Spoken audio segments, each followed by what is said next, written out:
That is not a black eye. This is nothing.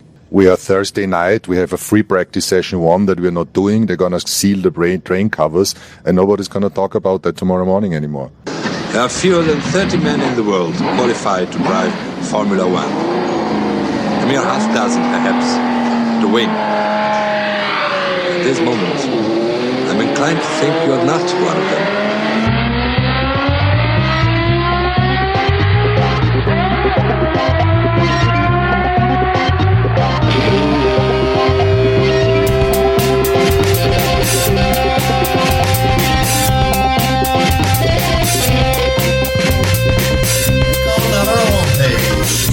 No, you want to. Keep up the good work, and there you have it. There you go. With the qualifying. Welcome to F1Weekly.com. My name is Clark Rogers. I'm the host of the program. I'll be joined by NASIR Hamid, my co-host. This is podcast number 1019, November 20th, 2023, NASIR. Thank you, sir. I say the hoopla and razzmatazz go down the drain. Max and Red Bull continue their reign. Viva Las Vegas, indeed. Back to you, Chief. Thank you, NASIR. On tonight's program, Viva Las Vegas. Viva Las Vegas. Yes, indeed, we had it, and now fans told to leave during FP2. FIA cover-up blunder with penalties. The Broncos use Max Verstappen as an audible, and we'll talk about that, the implications. Jacques Villeneuve gets married in the Paddock Chapel, and let's not forget this week's interview. USFPRO 2000 race announcer extraordinaire Rob HOWDEN. And just a reminder, folks, we do need your contributions to keep this program on the servers. Just click on the Support F1 Weekly tab on the front page. You know, deep down, you want to. Nas, welcome to the studio. I'm sure you're hungover from the caviar, the champagne, the long cigars. Are you recovering?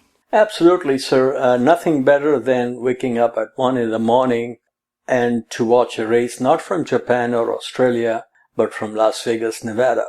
But you know, as Mr. Boss Skaggs would say, Jojo dig those spinning lights, way out games and dizzy heights below him. Liberty Media's OTT, A-list celebrities, show it all F1 fanfare is now part of Las Vegas' glittering history.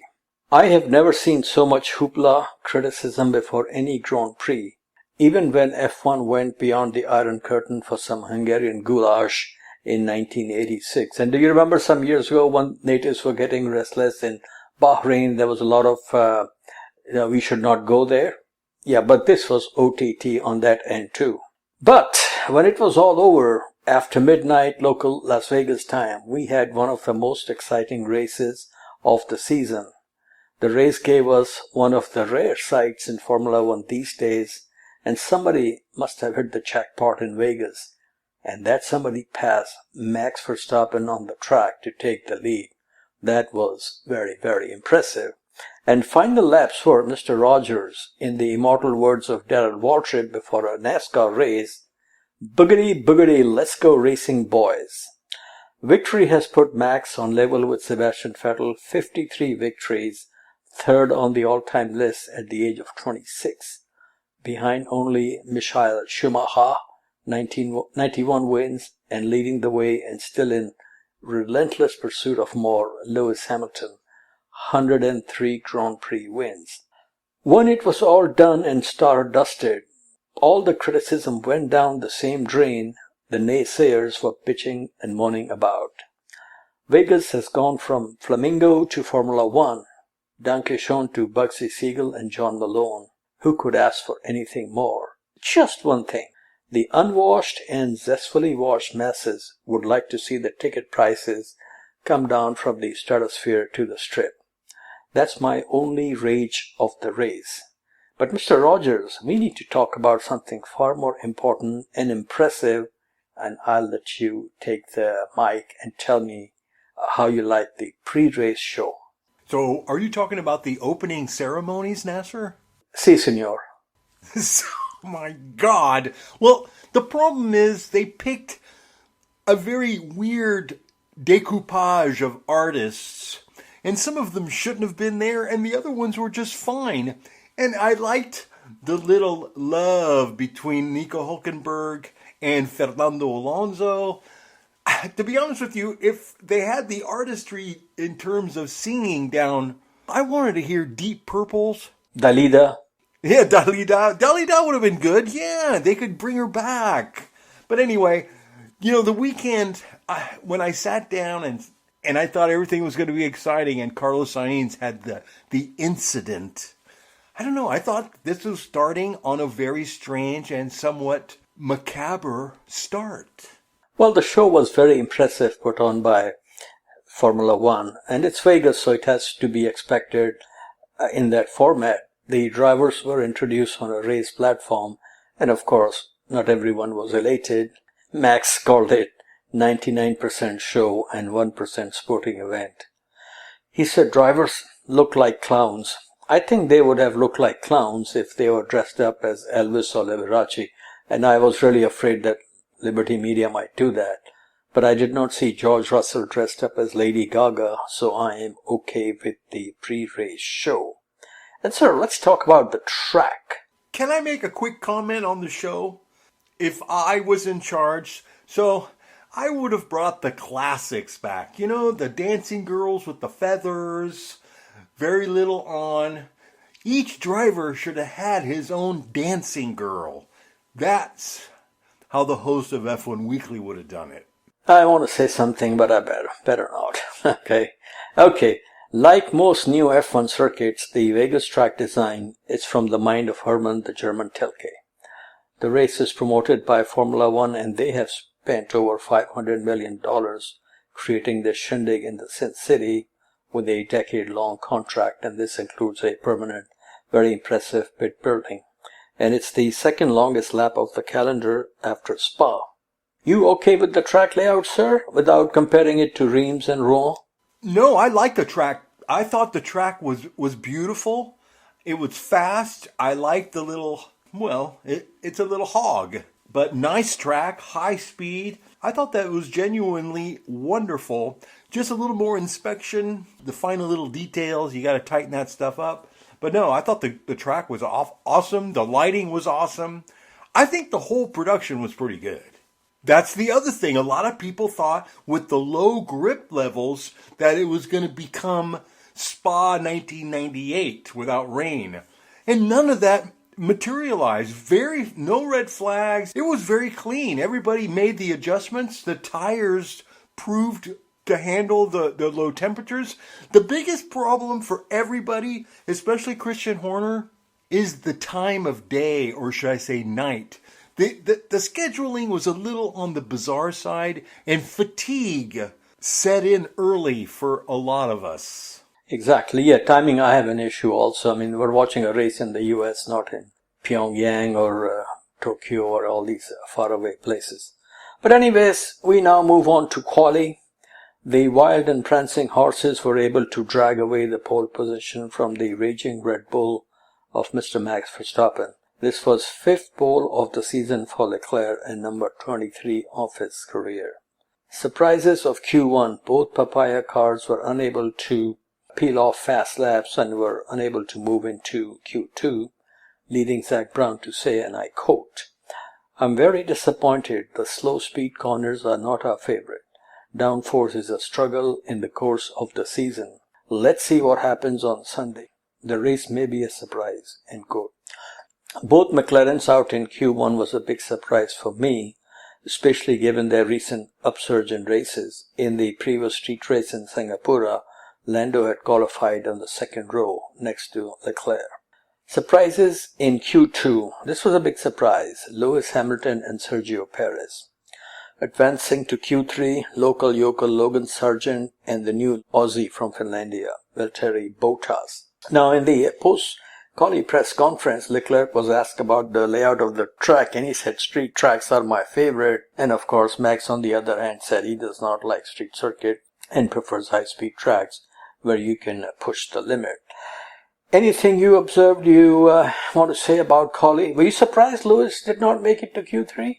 I was surprised, Lewis, but Lewis, he's going through a funk right now. So it happens. But he's in Vegas. He loves the United States. So Lewis is in his element. So that's why I was sort of surprised that he wasn't more of a factor. And Perez, they went into the garage and parked before the session was over. And I assumed it's because Sergio just remembered his frozen burrito was in the microwave. There you go. Okay, sir, now we go on to the race.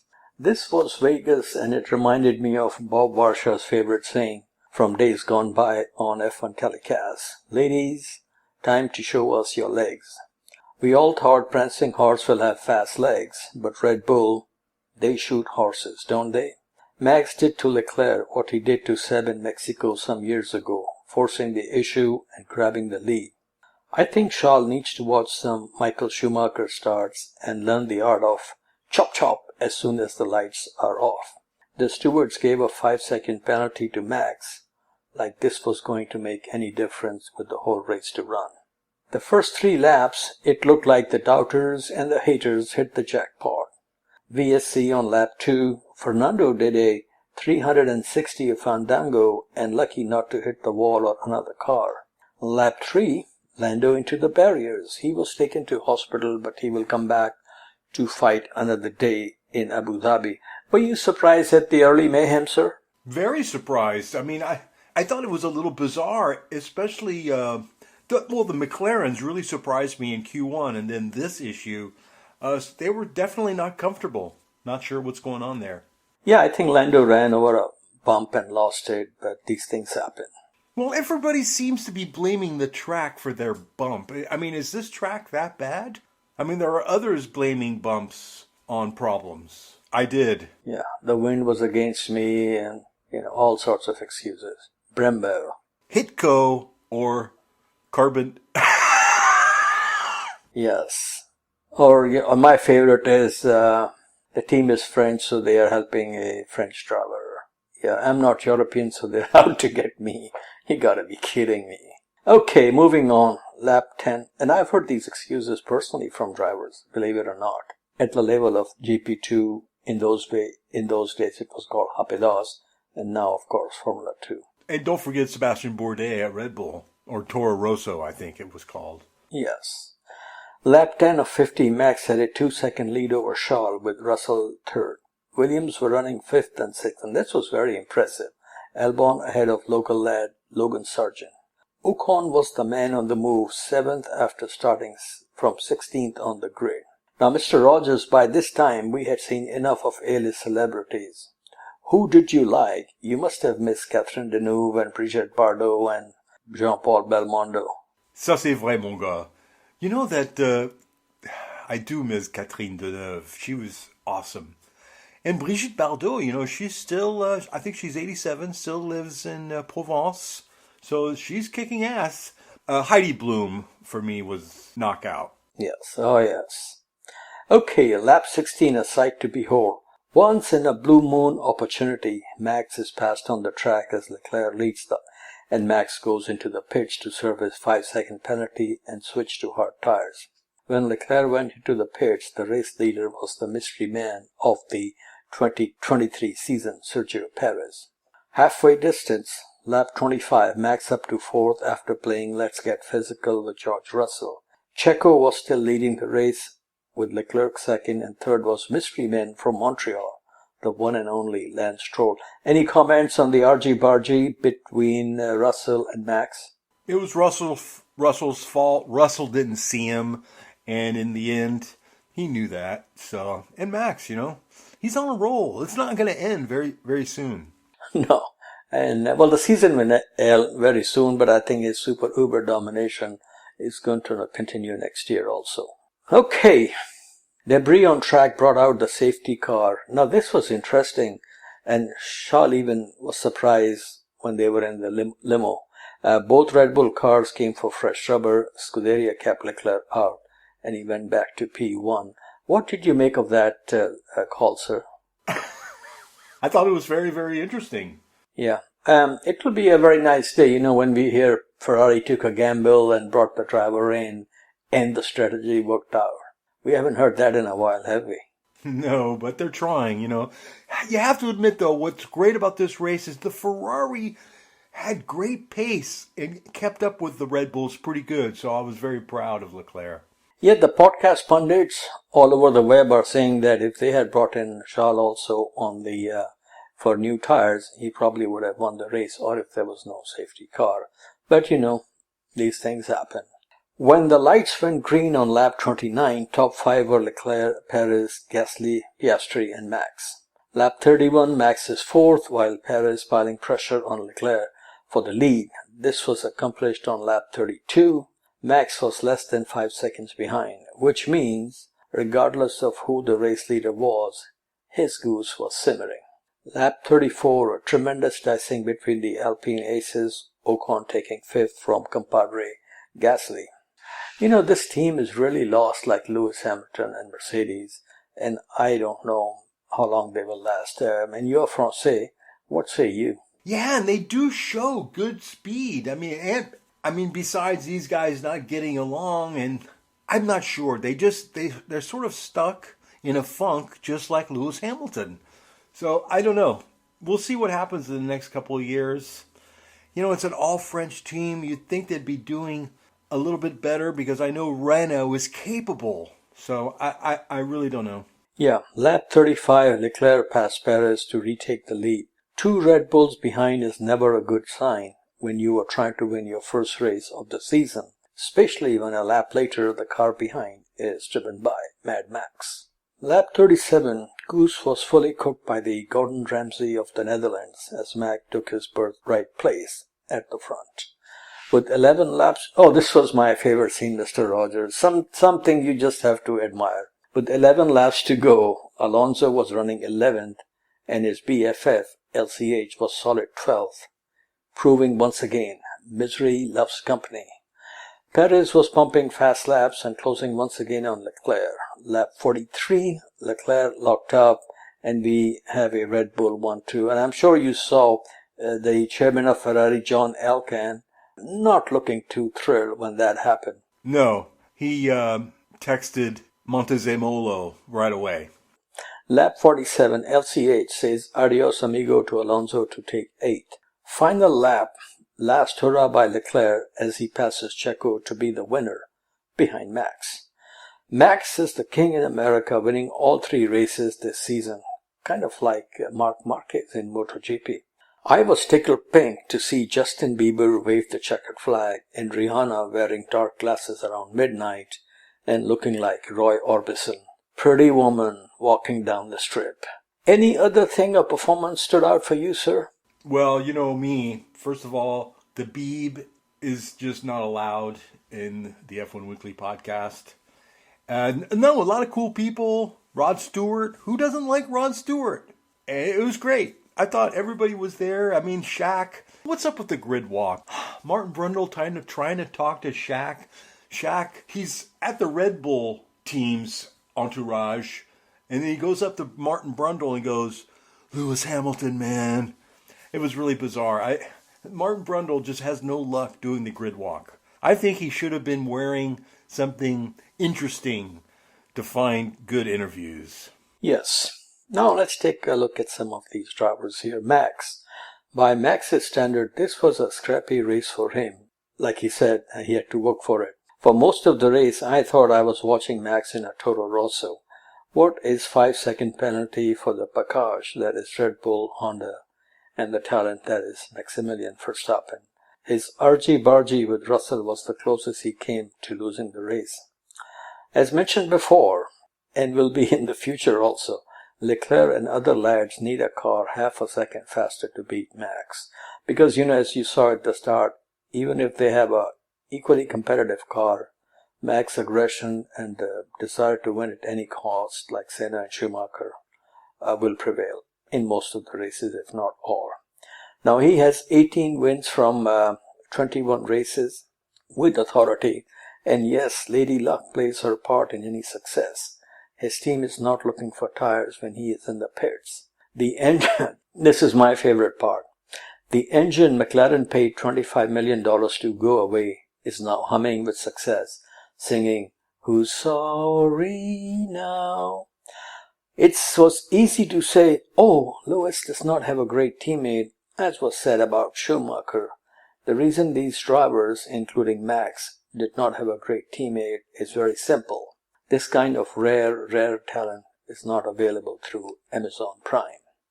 As much as I would like to see great competition every race and 3 drivers going into the final round to take the crown, like Brazil 2007, I am just amazed at the relentless brilliance of one driver. I'm loving it. Max is supersized Happy Meal for Red Bull. Now the man in second place, Leclerc, he, poor guy, he must be wondering, like a line from an Elton John song, what do I do when lightning strikes me? His lightning is Max. Leclerc has 23 pole position, only 8 behind Max, but the win numbers are totally different, 5-53 in Max's favor. But when initially the 5-second penalty was announced, I don't know why, but maybe it was 1 o'clock in the morning, I was under the impression that this will be applied at the end of the race, and I forgot he could come into the pits and do it that time. And based on that, I thought maybe we will see second win of the season for Scuderia. His final lap pass on Checo for second was very impressive, but was a case of close but no cigar. Now we come to Checo, Sergio Perez. He did what Christian Horner has been asking for a while. Just drive the car. I think he did that very well. His podium finish has secured Red Bull's first 1-2 in the Drivers' Championship, and I have a feeling that it has also secured him another season at Red Bull. What say you? Oh, for sure. I think they're going to keep everything static, keep everything calm, and no, Fernando's not going to Red Bull, NASIR. Yes, and Dr. Marco recently said he has given up on finding another Max. Like I said, this kind of talent does not come every few years. Okay, now we come to your favorite driver, LCH. He was MIA at his favorite race and place. They should rename Mercedes W14 to W13B. I think it is a black eye on the shining star. Hard to believe 7-time world champion with more wins than anybody is going to finish 2 seasons without a win. Not sure if he's taking any comfort in knowing his ex-teammate, who could that be, has gone without a win in over a decade. And sir, now we come to final analysis. Yes, there were issues even long before race day. Ticket prices starting at $1,200. The manhole cover, asking the fans to leave the grandstand in the middle of the night as the shift was ending for the security staff. Did they not think about this? I'm surprised. But after the race, even the most vocal critic, Max, was happy. So was Leclerc and most of the global motorsports media. But you can never please everyone, especially in the nation's capital. Now this is from Washington Post. Let me read this here. Quick weddings, cocktails in driver's shoes, a class action lawsuit. The only thing that was predictable at the Formula One debut in Las Vegas was the winner. It was the celebration of an excessive sport in the most excessive of all cities. A lot of it is true. As far as class action lawsuit is concerned, all I can say, Monday is a busy day in America. Anything you want to say, sir, about the race, about the drivers, about anything before we move on to points to ponder? Oh, I just enjoyed the entire weekend Grand Prix. The scheduling was a little tough to deal with, but I thought it was a great event, even with the hiccups, which I did not like. But as Toto says, hey, we've seen much worse. This is cool, guys. So there you have it. I think it was exciting. Of course, we knew Max was winning, but that pass that Leclerc did on Perez, it reminded me of a little Fernando from the previous Grand Prix in Brazil. So there was some excitement, and there, as we continue to watch history, and of course the other record that Fernando broke. I'm surprised you didn't mention it, NASIR, but I will, since I have a moment. Is Fernando was the only driver on the grid that was alive during the previous Las Vegas Grand Prix. Wow, so impressive. And I have a business associate She went to Vegas, and she told me she'll send me some pictures. So I'm waiting to hear from her, and once I get some pictures. And I told her I just don't need pictures of drivers and cars. If you can get the ambience of the venue, that will be great. So we'll see what happens. So we move to points to ponder. The Las Vegas Grand Prix was the 1100 Formula One Championship event. In terms of races held in each country, United States has hosted 76 races, including the Indy 500, which was part of the F1 Championship from 1950 to 60. Not surprisingly, Italy is numero uno with 105 races. Second is Germany on 79, and jolly old England will catch up to the fatherland in 2024. Red Bull has matched Mercedes' record from the 2016 season, 19 wins from 21 races. Most likely it will be a new track record at Yas Marina in 2 weeks. And I believe Red Bull has won their last 3 years. Red Bull has also scored the most points in a season, 822 after Vegas. And Mr. Rogers, interestingly, this race was on a Saturday. The last time a Formula One race took place on Saturday was the South African Grand Prix 1985. And sir, I used to listen to live commentary on Radio South Africa, and once upon a time they used to have a sports show. And the host mentioned that next month they will have Jody Scheckter on the show. And this was, I think, a few weeks before the South African Grand Prix.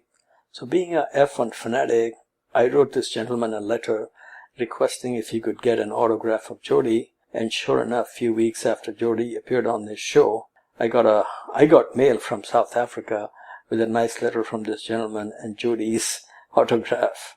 And the good old Baby Say did the same thing for me, and they sent me a Jameson autograph. And time sure have changed. You can't do these things now. Now when I send email to interview people, I don't even get response half of the time. So it's very hard to connect with people unless you're ESPN or NBC Sports. But we keep trying, Okay, sir. So that should do it. I think it's time for a Aquafina break, and then we shall return. Outstanding. So we'll be back after these brief messages. Hi, I'm Enzo Fittipaldi, and you guys are listening to F1 Weekly. Welcome back to F1Weekly.com. Clark Rogers here, your host. In now, as we spin the globe and go around the world with Motorsports Mondial, with the king, the Swami himself, NASIR Hamid. Thank you, sir. And we're going to start with a feature interview today. And this is a gentleman who is originally from Toronto, Canada, Mr. Rob Howden. I have run into him at different go-kart races. He's a very busy guy. He does a lot of commentary on karting events all across the USA. Then he's also the voice of, the USF series, the ladder to IndyCar racing, USF Juniors, USF 2000, 2000 Pro, and Indy Next. No, not Indy Next. And he's also sort of a liaison for drivers in the USF series. So this conversation took place a few weeks ago in Indianapolis, and I am very thankful for his time, and hopefully members of F1 Weekly Familia will enjoy this chit-chat. Okay, folks, we're here at Indianapolis Motor Speedway and ready to go green, green, green with Mr. Rob Howden. Good to meet you, sir. How are you today? I'm fantastic. It's great to be here. Obviously at IMS, anytime you can be at Indianapolis, it's a good day. And to have 50-plus drivers here for our USFPRO Championships Fall Combine, we are in good shape for 2024. I'm loving it. Okay, like the song, Mrs. Robinson, we'd like to know a little bit about you, starting from your birthplace, Milton, Ontario, Canada. How did you get the racing bug? Well, for me, again, as I said, I was born in Milton. My dad was a stock car racer who raced for about 15 to 20 years at a Flamborough Speedway, a local track. And so I was at the track every Saturday night, fell in love with racing, stock car racing first and foremost. And then finally, in my early 20s, became a journalist for a publication in Canada called Performance Racing News. They had me covering everything. I covered snowmobiles, grass drags, road racing. I covered stock cars. I covered karting for a little bit, and it was actually karting that kind of got me into what I did. I was a publisher and had my own karting magazine called Shifter Car Illustrated for a number of years. Then started Formula Car magazine. covering Formula Car racing of the drivers that moved out of karting into cars, and that's really what kind of opened the doors for me in the Formula Car world. Through that magazine, Formula Car magazine, I ended up working with Anderson Promotions as their announcer in 2010 for USF 2000. No, I remember there was a magazine, Formula magazine from Canada. Is this the same one that you're talking about? No, that was a different one. Formula magazine was earlier than mine, a number of years earlier. Mine started in about 2002 and then went to about 2008, and we covered everything underneath IndyCar, whether it was Formula V's, Formula Fords, all the way up to at that point was Indy Lights. Did you do any racing yourself? I did. For me, it was karting. When I was working for Performance Racing News, I was able to do some karting events, and karting was accessible to me. I had just enough money to be able to buy a used go-kart. Started that in 1995, and I raced pretty aggressively for about 5 years. 20, 25 times a year until I started my magazine in 1998, 1999. And at that point, when you become a publisher, you don't get to race as much as you want. I still try to race 2, 3, maybe 4 times a year because I love it. And it's always in karting. I did some Formula Car racing in the mid 2000s, but for me now, I just go karting when I get a chance. Now, number 27 was a great racing talent from your country, and we all miss him very much. Did you ever get to meet Gilles Villeneuve? I didn't meet Gilles Villeneuve, no. Jacques Villeneuve, yes, but not Gilles. The way my kind of career happened, it wasn't until the mid-90s when I really started working for Performance Racing News. I was kind of out of the sport of motorsports from, in 18 years of age up to, like I said, about 25. So that really wasn't my wheelhouse at that point. Once I did get back in, obviously in the late 90s, I kind of wasn't in that place. So I met a lot of great drivers, but Gilles was not one of them. I go to karting events and you are there. We run into each other at IndyCar events. How many weekends in a year are you at racing tracks? Well, this year was actually, I've been doing this for 30 years now, obviously starting in 1993. This was my most busy year ever. 29 weekends amongst the USFPRO championships, and of course all the karting events that I go to with Superkarts USA, Challenge of the Americas, a winter series I do. So 29 in total this year, and I hope to back down a little next year. I'm not getting any younger. Same here. Okay, I believe you are series director of US Formula Racing with Anderson Promotions, which I think is a great program. Will you please tell our listeners how this works in helping championship-winning drivers and the scholarship? So my position, of course, I've been the commentator for the series since 2010, when all there was USF 2000. Of course, we picked up the Star Mazda series at one point. That now is the USF Pro 2000 level, and of course, a couple years ago, starting our USF Junior series. So there's 3 different programs. So as the series development director, which I started in that position a couple of years ago, I'm first and foremost kind of the liaison between the families, the drivers, and the teams, and the series ownership. I'm kind of the middleman because I've known everyone for so many years. I also work a lot on driver acquisition, educating people that aren't part of the program to come over and be part of it. And then to answer the second part of your question, the scholarships really are the core of what we do. We're a driver development program, a really focused ladder system. When drivers move from juniors to 2000 to pro, it's everything's laddered up, horsepower, downforce braking, but it's a scholarship program that gives us and the drivers opportunities maybe that they wouldn't have before. If you win a championship within our program, you're going to win a significant amount of your budget to move up to the next level. And drivers like Spencer Pigot in the mid 15s, 15, 16, 17. Of course, Kyle Kirkwood as well. We've watched him come all the way through the ranks. These are some drivers that probably wouldn't have made it to IndyCar had they not had the opportunity with the scholarship. So that's really the core of our program, is the opportunity that we give to our champions to continue up the ladder system. Well, you kind of answered my next question, but I'll still ask. I'll go back into it. Yeah, the series has some very exciting talents. Your thoughts on some drivers, starting with Kyle Kirkwood? Yeah, listen, I think I've known Kyle obviously through my karting with ekartingnews.com, the website I run now. Of course, we went from web magazines to websites in the mid 2000s. So eKarting News, I followed Kyle all the way through the ranks as a young go-kart racer, and then of course he worked himself into our program, which was then the road to Indy. And I kind of tabbed him very quickly as a generational talent. There was just something different about Kyle, the way he approached the race weekends. He just handled it better than a lot of drivers around him. They would make mistakes, and he just didn't make mistakes. And that's when he, of course, won USF 2000.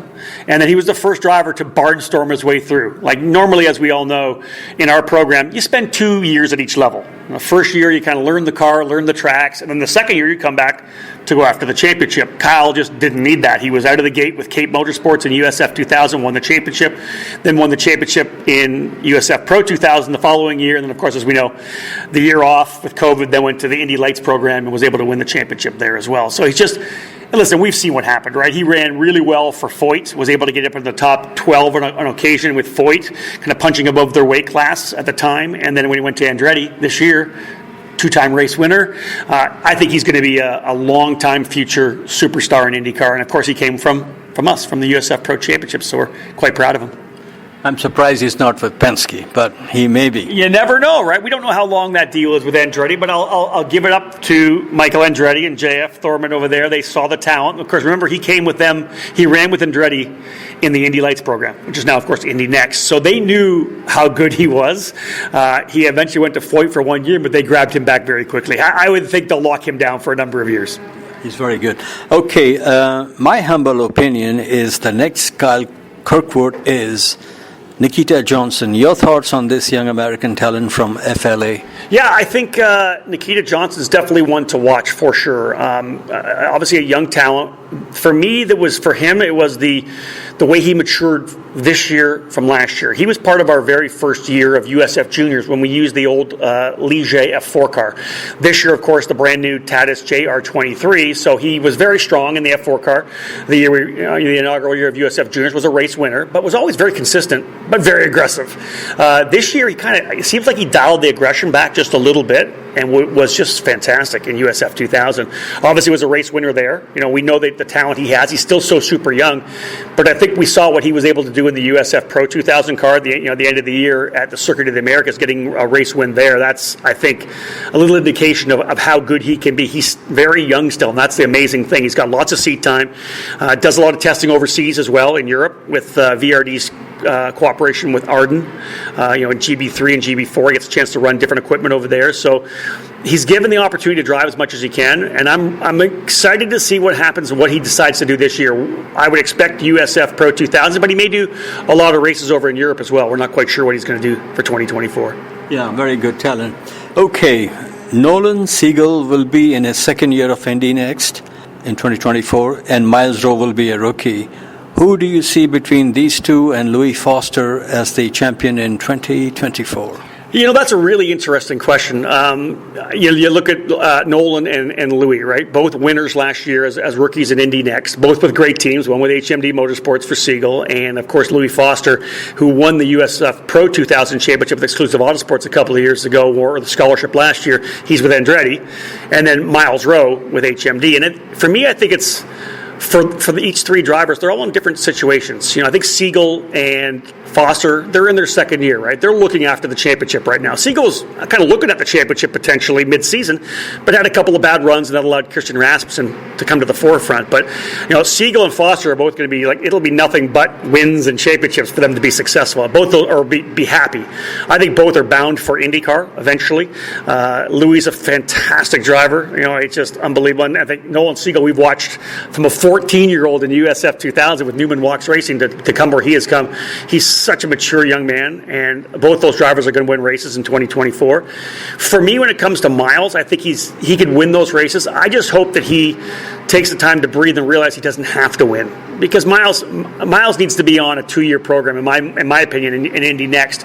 There's no hurry. He's going to go to IndyCar. We know he has the talent. We saw what he did in USF Pro 2000, and he's matured over the last couple of years. I just hope he doesn't push too hard next year to try to win a lot of races where he potentially makes some mistakes. Yeah. I think if he settles in, has a really consistent year, he'll start winning races in the second half of the season, and he could come back in 2025 and be the dominant driver, and then we could see him in IndyCar in 2026. But he asked me the question, will it be Nolan or will it be Louis Foster?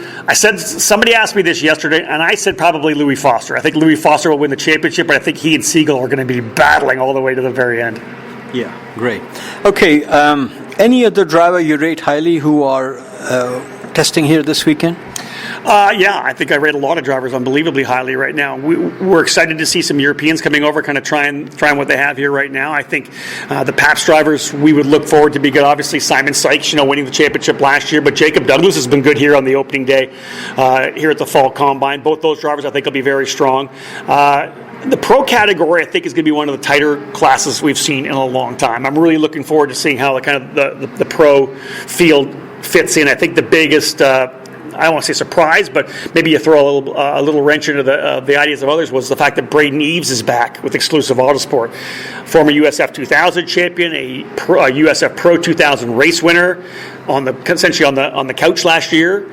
I think he's going to be an immediate title contender if he's with Exclusive Autosport and John Hayes as the engineer. So I think those drivers are definitely some to watch. I think it's going to be exciting. We'll see what happens with the drivers from TJ Speed. They've got some new drivers. Francesco Pizzi, if he comes back, could be in the fight. And then, of course, Matt Clark, if he's able to put the program together for D-Force, he could be there. USF 2000, I think, is going to be interesting because Evagoras Papasavas was kind of the big guy last year who's coming back. Race winner last year at Mid-Ohio. So he may be the one to watch in USF 2000, but there are some more guys like Nicholas Giaffoni, who won USF Juniors last year, that could be there. Anybody in a PAPS car could win, right? Whether it's Max Garcia, Jason Pribble's testing with them now. He looked really good. So we'll see what happens in terms of the PAPS drivers. And then last but not least, USF Juniors. Jack Jeffers was a race winner last year for Exclusive Autosport. I think he'll kind of lead the way to a certain extent this year, coming back for his second season. Although Aiden Ingrata, who is one of the top karters in North America, senior level karters, and was a rookie in that level. I think he's from Southern Ontario, up in Canada, and I think he's a name that nobody really knows about yet. He ran one race last year at Road America, and I think Aiden Ingrata is going to be a guy that's going to challenge for race wins as soon as we start the season in 2024. Now, one kid I thought would walk the championship this season is Lockie Hughes, the Aussie mate. How do you rate him? And also Kiko Porto from Brazil. Yeah, let's start with Lockie Hughes. Of course, last year was in a good championship battle, right, with Simon Sykes. Had a couple issues that he fell by the wayside in the second half of the season. But remember, the first 4 races of the year this past year, he won at least one race every weekend. This guy can win almost everywhere. Jay Howard has the cars are able to win, as we know. Christian Rasmussen won in USF Pro 2000, so they have the ability to win. So I probably should have thrown Lockie's name in there because, even though he'll be a rookie, in the USF Pro category, I think he'll be able to win right out of the gate as well. So Lockie's definitely one to watch. Kiko Porto, again, he's moving up to Indy next, right? We won't see him back. He's going to be coaching the drivers at D-Force Racing in the USF Pro 2000 class. I don't know yet if Kiko has anything locked in. I would love to have seen him in the next car at the Chris Griffiths test, which happened on Friday here at the Speedway. He obviously showed really well with Cape at the end of the season when he went over and ran Indy next. I don't know that he has a program lined in. He's obviously not with Andretti. They're pretty much locked out. I don't know if he's going to end up in next year or not. If he does, I think he'll be strong. We'll see what kind of plays out in terms of budget-wise and where we may see him kind of find himself a seat. I enjoy watching USF races live on YouTube. Why on earth the Indy Next races are not on YouTube? You know what? That's really not in our wheelhouse anymore. Anderson Promotions, we managed the Indy Lights program for a number of years. IndyCar took that back and then turned it into, of course, Indy Next. So it's under the IndyCar banner now, and everything they do, obviously, they want to have either on NBC or on Peacock. So all of their events, all the IndyCar events are available on Peacock. NBC's Peacock, so they're not on YouTube. So people complain about how much Peacock costs. For me, if you're a motorsports fan, just don't eat out for dinner one weekend and you can afford Peacock. I think it's great coverage myself. So the bottom line is that's IndyCar's call, and if you want to watch those races, they're all available on Peacock. In the world of karting, is Parker Ives real deal?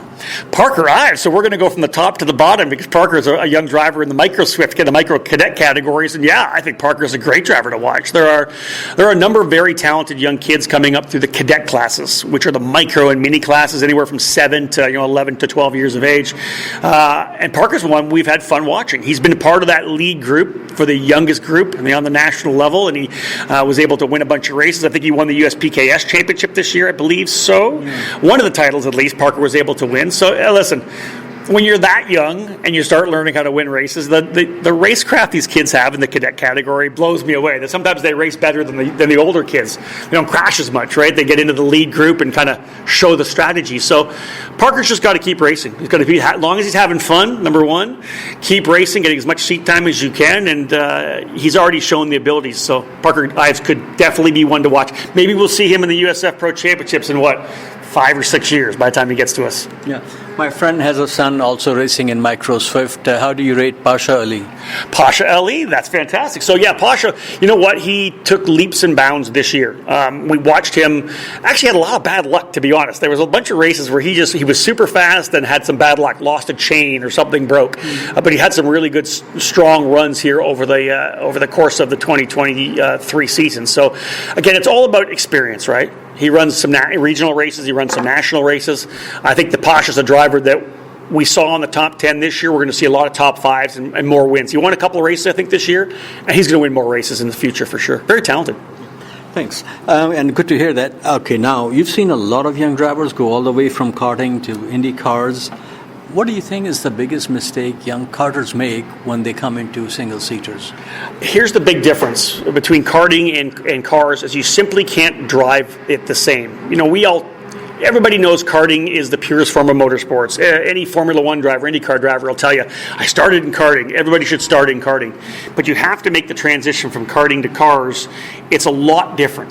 First off, it's just the size of the car itself. You know, when you're in a kart, it's not very wide, it's not very long. You're literally sitting over the back of the rear axle. A lot of drivers struggle when they're in the middle of tight racing to forget that there's about 6 or 7 feet of race car behind you, and they'll come across after making a pass, and then they'll make contact. So that's really the biggest thing. In karting, drivers can be very, very aggressive. Although it's open wheel karting we have enough bodywork around the car with a full width rear bumper, the front fairing, the front nose piece, and the side pods. It's almost like a closed wheel car. So they'll just charge their way up on the inside of somebody in turn number one like they would in a kart and try to bounce off them. That doesn't happen, as we know, in an open wheel car. You're going to flip somebody. You're going to damage you'll damage your front suspension either side. So I think a lot of those drivers struggle with being able to race side by side because they drive like they were in karting. They need to temper things back and be more aware of their surroundings. That's the biggest thing. I think braking off, there's the driving dynamics, the braking, the cornering, the way you have to drive the car, rolling off the brakes. But the most part is just spatial awareness, understanding where everybody is around you. Because the minute you wreck, you're losing lap time, and losing track time and seat time. So I want to see those drivers be smarter, less aggressive, so that they're going to benefit by time on the racetrack. Now, going back to Maple Leaf Land, your compadre Lance Stroll is struggling in Formula One. His papa says he has been unlucky. Some say problem is the hombre in the other seat. Shall we go red on his Formula One career? What say you? Here's the thing. I love it when people kind of bang on Lance, because the bottom line is that he's obviously got a rich father, right? They essentially, to a certain extent, bought their way into Formula One. It's as many drivers have come through. You have to have the funding to get to Formula One, but he did everything you needed to do on the way up. He won all the races. He won the championships. That you would say the skill is there for sure. It's an easy mark to say that he's just a rich driver who doesn't have the talent, but we know he does. For me, I just think for a lot of the drivers, Formula One's such a mental game that if you get out of sync mentally and you're stressing and you start doubting yourself to a certain extent, you're under the microscope all the time. So I think that Lance has all the skills he needs. Sometimes it's just mental. Literally, if he went on a run where he had 8 top 10 or 5 top 10 runs, or if he gets on a run where he has some really good runs, gets in the top 5 a couple of times, it's going to change his mental side, right? For sure. And we know Formula One's so car dependent. If your car's not that great, you're battling really just with your teammates. So I just feel a lot of it's just mental. I think he's in the middle of the Formula One grind right now, and that's the tough part. You've got to be able to be strong mentally as well. Were you at the 2012 SCUSA Nationals? I've announced every SCUSA Nationals, all 25 of them. So yes, I was there. Yeah. You know who won the event? Listen, I've had a chance to see a lot of drivers race there. I've seen George Russell win there. I interviewed George Russell when he won. Lance Stroll won there as well. Max Verstappen was on the pole in KZ. We talked there. Charles Leclerc was there as well. But yes, Michael Schumacher came and raced the SCUSA Super Nationals as well. And that's really one of my... If I look at all 25 that I've done, that was a really special year when Michael was there, because when he did come, I'm of course the commentator for the event, have been through all 25 editions, and he and I sat down at one point the start of the weekend because I wanted to find out what access I had to him, and he was so gracious. He said, "Anytime I'm down in where the racetrack is, you have me whenever you want." So after every session, he and I talked. He loves the sport, I think, as we know, right? And the minute he came out of the racetrack up out of the track itself into the paddock area, swamped by fans, the people that were there wanting him to sign things. But he was there for his team, his Tony Kart team. But he and I had a lot of fun. We did a lot of great interviews, and he was super impressive. And I think for myself and everybody at Superkarts USA, the concept was to give him a place that he could be there to enjoy the sport. We wanted to make sure that he was able to just be another racer. And that was, I think, a very, very special thing for all of us. Yeah, I was there at SCUSA 2012 when Lance Stroll beat George Russell, Max Verstappen, Charles Leclerc, so I knew that this guy may not have as much talent as his daddy has money, but he is very quick. Listen, when you can win that race, like I said, Verstappen, I talked about the thing, Russell, the guys we've had, Pato O'Ward, you think about the IndyCar drivers that were there as well, right? Pato O'Ward, he's a winner at the Super Nationals. Kyle Kirkwood was a winner at the Super Nationals. All these guys have won at the Super Nats as well, right? So, and the year that Stroll won, I think he was on a Zanardi chassis as well, and Alex Zanardi chassis was CRG. So he, like I said, like he and Russell have both won in what then was the tag junior class. That's a top level of junior racing. So we've seen so many great young drivers come to the Super Nationals and get some victories there and go on to either be IndyCar stars or, as we know, in Formula One as well. Now, we want the facts, we don't want you jumping on the PC bandwagon on my next question. When have I ever done a PC? No, this could be the first. No, probably not. Well, how do you rate chances of Jamie Chadwick making it to IndyCar? Seriously. Well, again, I think she'd done everything I would have wanted to do the first year, right? So, again, she came out of the W Series, which she was obviously able to dominate. We saw what she was able to do. She makes it so it's a pretty big jump, I think, up from what was a regional F3 car. Like, the W Series car wasn't an FIA F3 car; it was more of a regional F3 car. So it's a pretty solid jump. She literally probably could have came over to USFPRO 2000 first. That would have been probably a better car for her to learn the racetracks here. Instead, she jumps into the deep end, right, with Indy Next in what was probably the best Indy Next field we've seen ever, to be honest, at the amount of cars and the amount of talent we had. So for me, I watched her get better and better. If you look at her average finish in the start of the year, average finish in the second half of the year, she was picking up the racetrack. She was picking up everything.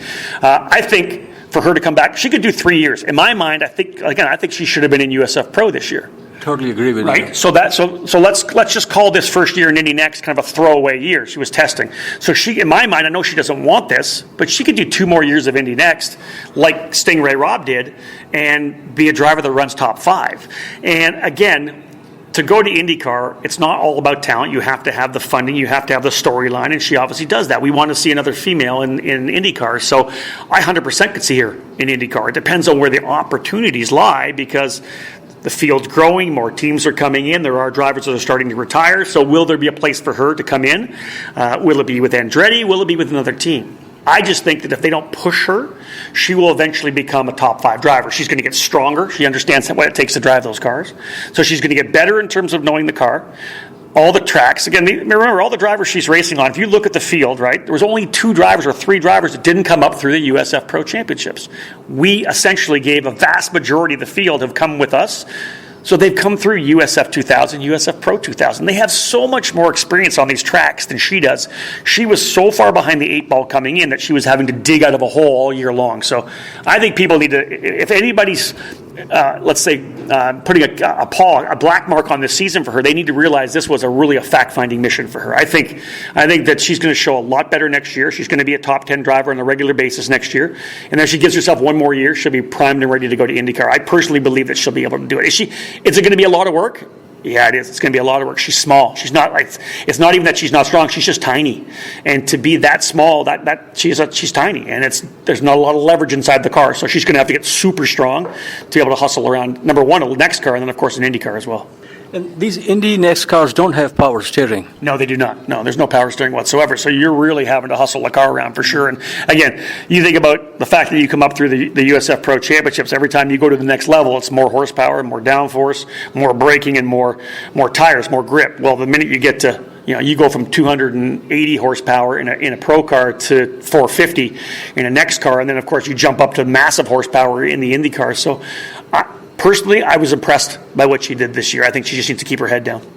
I greatly appreciate and thank you for your time. Finally, how about a message to listeners of F1 Weekly? And we have listeners all over the world, including in the Great North Fight? Well, I would tell you this. Again, the one beauty of, I don't care if you're a Formula One fan or if you're an IndyCar fan, and again, I'll give a shout out to the entire ladder system in Europe as well. F4, FREC, F3, F2 over here, through the Skip Barber School, and then into our program, USF Juniors, USF 2000, USF Pro 2000.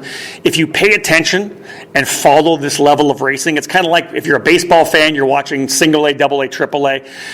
It's if you're a football fan, you're watching some of the lower levels of the program. It's all about getting a chance to see the future stars now, right? You get a chance to see the Pato Awards, the Kyle Kirkwoods, the Renus VKs before they get to the top level. You get a chance to understand who they are and get a feel for it. So I always tell people that if you're a racing fan, pay attention to the ladder system like the USF Pro Championships, because you can develop that feel, you can develop that following for a young driver and follow them all the way through till they get to IndyCar. You mentioned Skip Barber Racing School. Between this and Lucas Racing School, which one would you recommend for a kid coming out of karting? Well, for me, the Skip Barber Racing School is our official series for the USF Pro Championships. And, of course, you win the championship there, you get a $100,000 scholarship to move in to USF Juniors. So I'm a big fan of the Skip Barber program. If you finish second in the championship, you get a full season, again, in Skip Barber. Third, you get a half a season. They have so many things in place to allow the driver, like we do with our scholarships, to keep racing, even though maybe they can't afford it. So I'm a big fan of the Skip Barber program. The Lucas Oil School, we were partners with them for many years. A great race car, good instructors there as well. Any young driver coming into the sport, trying to get into motorsports, trying to get into our program, go to a racing school. Do the 3-day school. Do some lapping. I will, of course, they're our partners, so Skip Barber, in my mind, is a place to be right now with everything they have. But do the lapping days. They'll teach you everything you need to know so you line up to get an opportunity to come racing with us. Fantastic. Thank you so much. Rob, thanks for joining F1Weekly.com. Back to you, NASIR. Thank you, sir. Do you remember a book called On a Clear Day You Can See GM? One of my favorite books, Nas. Yes. So basically, on a clear day, you can see GM now in Formula One.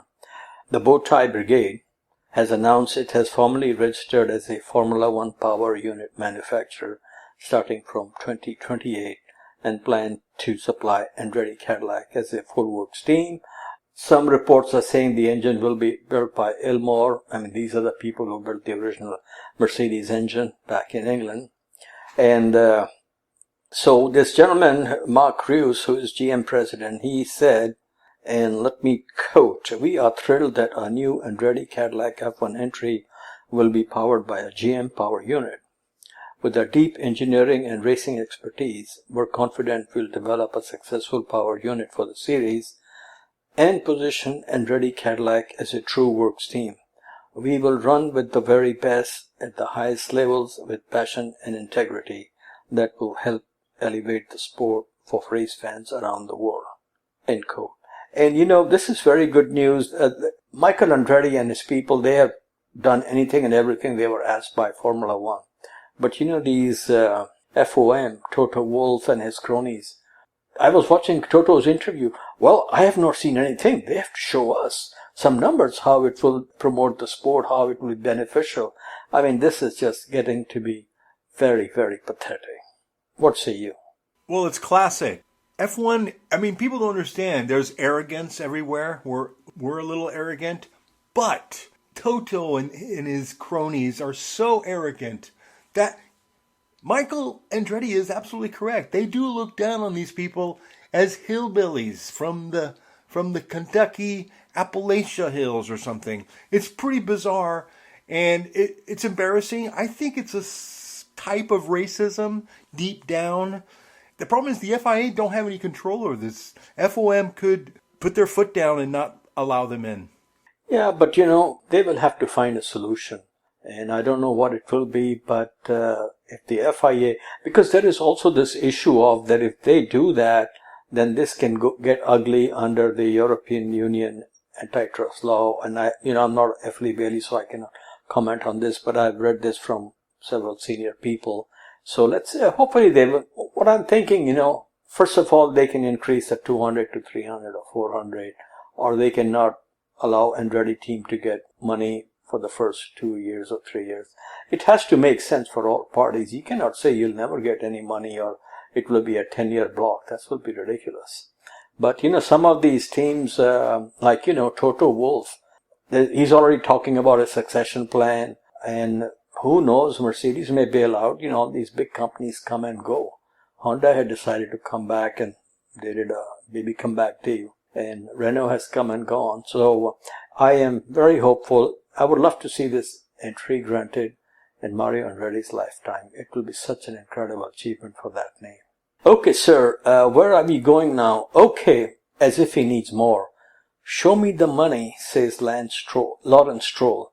Now, this news I'm sure you've heard. Aston Martin Formula One team sells stakes to private equity firm at $1 billion valuation. Now, what is not clear from all the reports I have read, is that just a stake that has been sold, or this is Lawrence Stroll's stake? Because if this is Lawrence Stroll's stake, no sensible guy is going to keep Lance Stroll in the team. How do you look at this? I think it's very confusing, to be honest with you, and I don't know the underlying situation.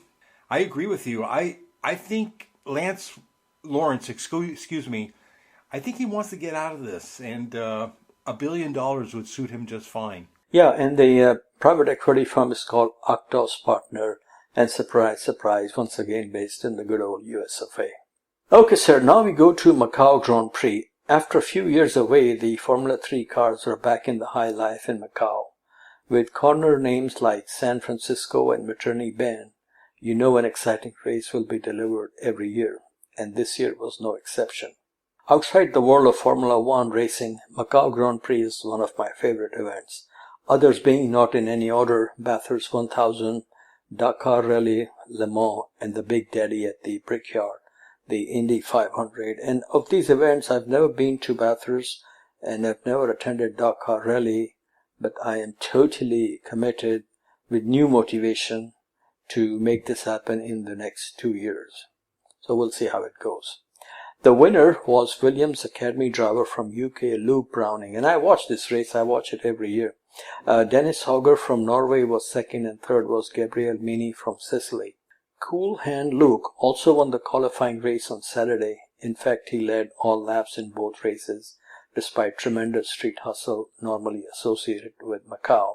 Now, these races are on YouTube, and I've spoken to a lot of drivers who have raced there, and they just speak very highly of this track. And our man in California, chap, Philip Pegler, was also there and was very impressed. It's a very tight street circuit, and I always enjoy it. And they also do the GT race, which was won in a Mercedes by Rafael Marcello. Okay, MotoGP from Losail, Qatar, or Qatar as the natives would say. Maiden win for 25-year-old Fabio Di Gian Antonio over championship leader Francesco Bagnaia. He was second with Luca Marini, who was driving for Valentino Rossi's team, and is his stepbrother. He was third, and all three riding on Ducati. WRC World Rally Championship from Nihon, also known as Japan. Toyota 123, led by Elvin Evans from Wales, ahead of your compadre Frenchman Sébastien Ogier. Kalle Rovanperä from Finlandia was third. Now, sir, we come to some driver signing. Leah Block will race next season in the all-female F1 Academy Series under Williams F1 colors, and all the cars are running under one of the F1 teams. Leah is the daughter of the late Ken Block. She has been mostly involved in rallycross and stuff like this, so we wish her well. Now we come to Viva JV. Like you mentioned, the 1996 world champion married his girlfriend Julia at the wedding chapel inside the Formula One paddock in Vegas. And this was the lady who helped arrange the interview with JV at Sebring this year. And she's a very nice lady, and JV was also very nice to me, and she was pregnant at that time. So, wedding, congratulations to JV and Miss Julia. Hi, I'm world champion Jacques Villeneuve. Congratulations to F1 Weekly on 1000 podcast. Now, sir, we look at Vegas in rearview mirror. A look at the previous two Formula One races in the parking lot of Caesars Palace. 1981 Caesars Palace Grand Prix. The first Formula One race in the Silver and Sin State took place on October 17, 1981, the Caesars Palace Grand Prix. It was the 15th and final round and championship deciding race. The new and first-time world champion was going to be either from Argentina or Brazil. Things were looking good for Williams driver Carlos Reutemann as he took pole position. The race was won by another Williams driver, Alan Jones, and Carlos could only manage to finish 8th. He was pipped to the championship by a point by Nelson Piquet, whose Brabham came in 5th. And you know, when I interviewed Carlos Reutemann in Buenos Aires in 2011, I asked him about this race and if he had any thoughts of stuffing Piquet into the wall. And much to his credit, Carlos said no, he did not want to win the championship that way. Didier Pironi in a Ferrari set the fastest lap. And sir, I did not mention in the Vegas Grand Prix, fastest lap was set by Oscar Piastri.